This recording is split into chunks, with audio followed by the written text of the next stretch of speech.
অন্যদের কেনা যায়, কমিউনিস্ট পার্টিকে কেনা যায় না।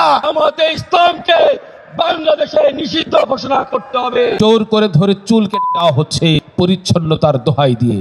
যে সরকার এখন ক্ষমতায়, তার কাছে অনেকে প্রত্যাশা করেছিল, আমরা কিন্তু করি নাই। বলতে পারেন তাহলে জ্ঞানেন কেন? ওই যে আলোচনায় একটা সরকার গণঅভ্যুত্থানের মধ্য দিয়ে গঠিত হয়েছে, আমরা একটু দেখতে চাই কি করবে। কিন্তু মনে রাখেন, অন্যদের কেনা যায়, অন্যদের সুবিধাবাদী হিসাবে তাদের চেয়ার উন্মোচিত হয়। কমিউনিস্ট পার্টিকে কেনা যায় না, সুবিধাবাদীও দেখা যায় না। তাই তো ওই সনদে আমরা স্বাক্ষর করি নাই। জোর করে ধরে চুল কেটে দেওয়া হচ্ছে পরিচ্ছন্নতার দোহাই দিয়ে।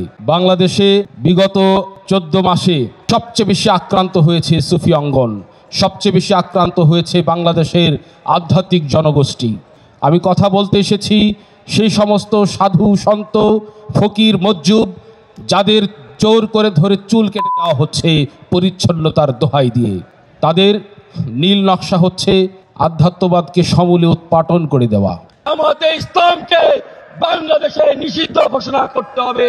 আমাদের ৭১ সালে শত্রু ছিল জামাতে ইসলাম, সেই জামাতে ইসলামকে আজকে নিবন্ধন ফিরিয়ে দেওয়া হয়েছে। আজকের এই মঞ্চ থেকে আমি বলতে চাই, অবিলম্বে জামাতে ইসলামকে বাংলাদেশে নিষিদ্ধ ঘোষণা করতে হবে। যে দল ৭১ সালে আমাদের বিরুদ্ধে যুদ্ধ করেছিল, সেই দলের কোনো অধিকার নাই বাংলাদেশে রাজনীতি করার, বাংলাদেশে নির্বাচন করার।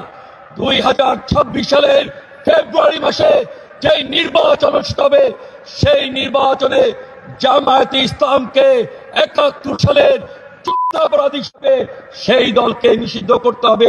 তাদেরকে নির্বাচন অংশগ্রহণ করার কোনো সুযোগ দেওয়া যাবে না। নারীকে একটা প্যাকেটে মুড়িয়ে রাখতে হবে। আমরা বিশ্বাস করি দৃষ্টিভঙ্গিকে সেন্সর করা, এটাই হচ্ছে আসল পর্দা।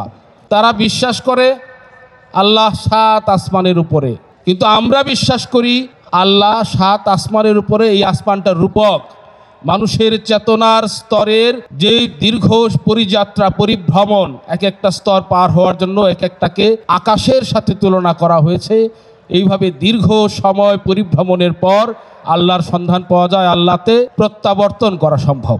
তারা বিশ্বাস করে ইসলাম এসেছে আরব থেকে, আর আমরা বিশ্বাস করি ইসলাম এসেছে নিজের সাথে কানেক্ট হওয়ার থেকে, অর্থাৎ আত্মদর্শনের থেকে, যেটা আমাদের মহানবী হেরা গুহায় সম্পন্ন করেছেন। স্থান হেরা গুহা না স্থান সেই বিহারের পায়ার বোধি বৃক্ষের তলে, সেটা বড় কথা না। বিষয়টা হচ্ছে নিজের সাথে নিজের কানেক্ট হওয়া।